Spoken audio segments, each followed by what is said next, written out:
नमस्कार दोस्तों और प्यारे बच्चों, कैदी और कोकिला। आज मैं आपको इस कविता का भावार्थ समझाऊंगी। ये कक्षा 9 की क्षितिज पुस्तक से ली गई है और इसके कवि हैं श्री माखनलाल चतुर्वेदी जी। इस कविता में कवि जेल में बंद है और देखिए वो कोयल से बात कर रहे हैं। एक कोयल जो रात को आकर चीखने लगती है जेल के ऊपर, कारागार के ऊपर बैठकर, तो कवि उससे बातें कर रहे हैं। वो जो चीख रही है, गा नहीं रही है, उसका जो स्वर है वो वेदना भरा है, दुख से भरा हुआ है और ऐसा लग रहा है जैसे वो चीख रही हो। कवि उससे एक प्रश्न करते हैं, क्या गाती हो कोयल, तुम क्या गा रही हो, क्यों रह रह जाती हो। रह रह का अर्थ यहाँ पर है रुकना। तो कह रहे क्या गा रही हो और गाते गाते अचानक बीच में क्यों रुक जाती हो।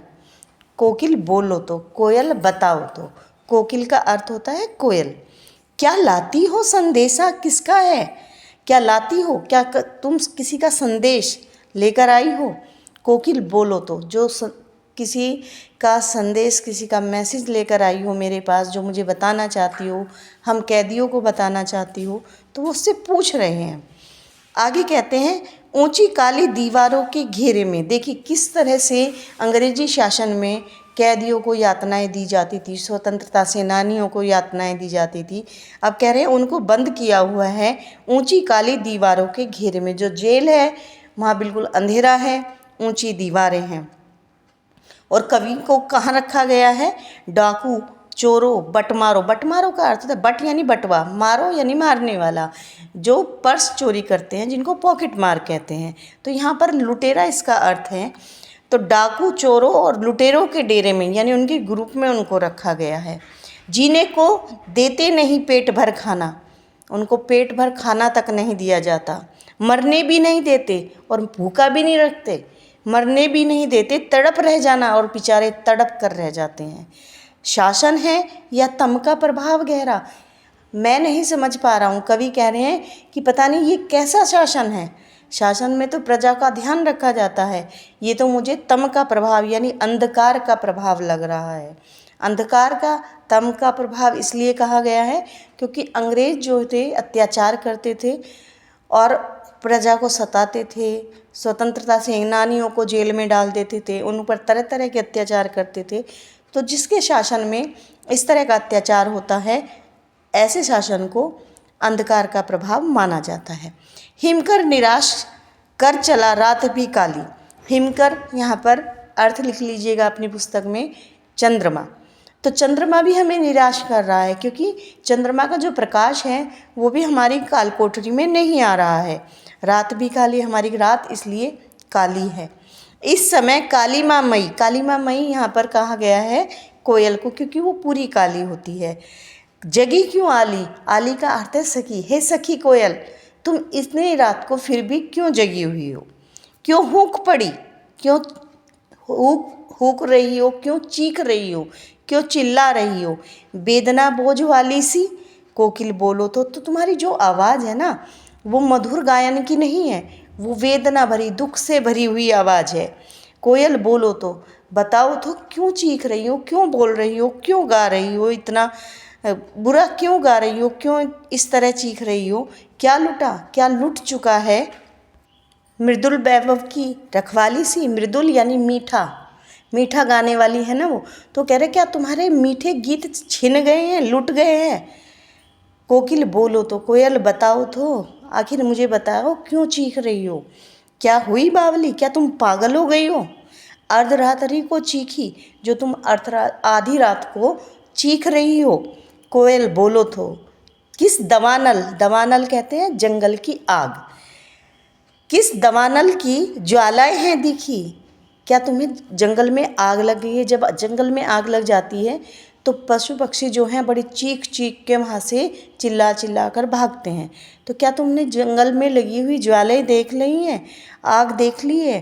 कोकिल बोलो तो, कोयल बताओ तो, क्या देख नहीं सकती जंजीरों का गहना। ये हमारे हाथों में जो हाथों पैरों में जो जंजीरें लगाई गई हैं, हथकड़ियाँ लगाई गई हैं, क्या तुम्हें ये दिखाई नहीं दे रही है।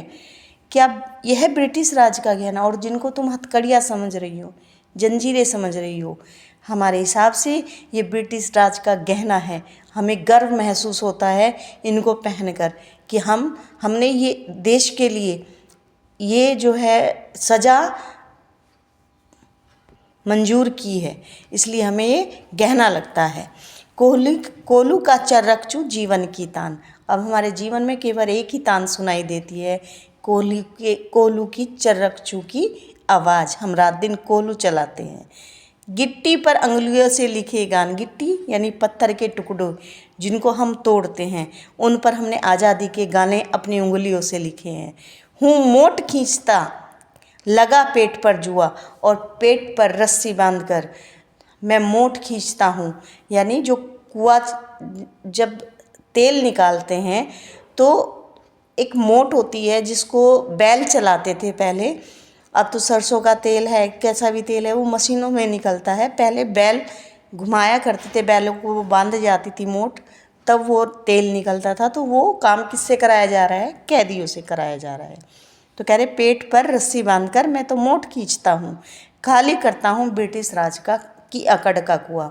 और हम स्वतंत्रता सेनानी, ब्रिटिश राज को बड़ी अकड़ है, उनको लगता है वो सज़ा देकर हमारे अंदर जो आज़ादी का जुनून है उसको ख़त्म कर देंगे। नहीं, उनकी अकड़ कम कर रहे हैं हम डरने वाले नहीं हैं। दिन में करुणा ओ जगे, क्यों जगे रुलाने वाली। हमारे हृदय में बिल्कुल भी करुणा नहीं जगती, ना दिन में ना रात में। हम शासन के प्रति बिल्कुल भी नहीं घबराते, ना हम रोने वाले हैं। इतनी रात में गजब ढा रही आली और सखी, हमारी इतनी यातनाएं देखने के बाद भी, और ऊपर से तुम भी आ गई हो हम पर गजब ढाने, अपनी सुरीली आवाज़ को छोड़कर ऐसे चीखने चिल्लाने।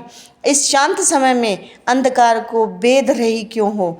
इस ऐसा माहौल है, बिल्कुल चारों तरफ शांति छाई हुई है। इस अंधकार को तुम अपनी आवाज़ से क्यों भंग कर रही हो? इस शांति को क्यों भंग कर रही हो? कोकिल बोलो तो, कोयल बताओ तो, चुपचाप मधुर बीज विद्रोह इस भांति बो रही क्यों हो? कोकिल बोलो तो, क्या तुम इस शांति के वातावरण में मधुर विद्रोह के बीज बो रही हो, यानी लोगों को जागरूक कर रही हो देश की आज़ादी के लिए, और विद्रोह पैदा करना चाहती हो? क्या तुम्हारे इस तरह चीखने का मकसद ये है? आगे देखिए, कवि कहते हैं, काली तुम भी काली हो, रजनी रात भी काली है, शासन की करनी भी काली है। जो अंग्रेजी शासन है उसके कार्य भी काले हैं। काली लहर कल्पना काली, चारों तरफ जो आसपास का वातावरण है वो बिल्कुल भयंकर हो चुका है। हमारी जो सोच है, कल्पना शक्ति है, वो भी भयानक हो चुकी है, काली ही है। कुछ हमें अच्छा सुझाई नहीं देता। टोपी काली, जो हमने पहनी हुई है वो टोपी काली है, कमली काली है, मेरी काल कोठरी जिसमें मैं बंद हूँ वो काली है, मेरी लोह श्रृंखला, लोहे की जो जंजीरों में मैं बंधा हुआ हूँ वे भी काली है, पहरे की हुंकरी की ब्याली, और जो पहरा है पहरेदारों का चारों तरफ, अंग्रेज़ों के जो पहरेदार छोड़े हुए हैं उनकी आवाज़ ऐसे है जैसे नागिन फुंकार रही हो। तिस पर है गाली ए आली, हे सकी, उसके बावजूद भी ये पहरेदार रात दिन हमें गालियाँ बकते रहते हैं। तो ये कह रहे हैं कि सब कुछ काला है, अर्थात कहीं प्रकाश की किरण दिखाई नहीं देती है, कहीं भी ऐसा नहीं है उजाला दिख रहा हो, हर तरफ निराशा ही निराशा है, कहीं पर आशा नज़र नहीं आ रही है। आगे कवि कहते हैं, इस काले संकट सागर पर मरने की मदमाती, हे मधुर आवाज़ वाली, क्यों तैयार हो तुम मरने के लिए? चारों तरफ तुम्हें ये काला संकट दिखाई दे रहा है, गहरा संकट दिखाई दे रहा है, ऊपर से तुम यहाँ मरने आ गई हो क्या? कोकिल बोलो तो, कोयल बताओ तो, अपने चमकीले गीतों को क्यों कर हो तराती, क्यों छोड़ आई हो अपने चमकीले गीतों को? कोकिल बोलो तो, बताओ तो, मुझे मिली हरियाली डाली। देखिए यहाँ बड़ा अच्छा प्रश्न है कि कोयल और कवि जो है कोयल और अपने में क्या अंतर पाता है। कहते हैं, तुझे मिली हरियाली डाली, तुझे तो खुश होना चाहिए, तुझे पेड़ों की हरी डाल मिली है, मुझे नसीब कोठरी काली, और ये काल कोठरी मुझे मिली है। तेरा नभ भर में संचार, तू पूरे आकाश में उड़ सकती है, मेरा 10 फुट का संसार, और मुझे ये 10 फुट की कोठरी मिली है। तेरे गीत कहाँ वे वाह, जब तू गाती है तो तेरे गीतों को लोग वाह वाह करते हैं। रोना भी है मुझे गुनाह, लेकिन मैं तो रो भी नहीं सकता, मुझे तो रोने पर भी गालियाँ मिलती हैं। देख विषमता तेरी मेरी, देख तेरे मेरे रहन सहन में कितना अंतर है। बजा रही थी इस पर रणभेरी, और उसके बावजूद भी तो यहाँ पर रणभेरी बजा रही है, अर्थात रण का बिगुल, लड़ाई का बिगुल बजाने आ गई है। इस हुंकृति पर अब कह रहे हैं कि क्या पुकार लगा रही हो, क्या लोगों को पुकार रही हो या बिगुल बजा रही हो लड़ाई के लिए अपनी कृति से। अब मुझे बताओ मैं क्या करूं, अपनी कृति यानी अपनी रचना से, और कहो क्या कर दूं मैं अपनी लेखनी से, अपनी कलम से, और बताओ क्या कर दूं। कोकिल बोलो तो क्या तुम मुझे जगाने आई हो कि आज़ादी के लिए कुछ और लिखो। मोहन के व्रत पर, मोहन यहाँ पर श्री कृष्ण नहीं है, यहाँ मोहन का अर्थ मोहनदास करमचंद गांधी से लगाया गया है।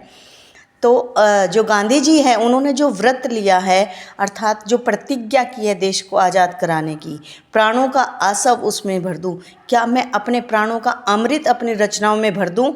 कोकिल बोलो तो, कोयल बताओ तो क्या मुझसे ये काम करवाने आई हो।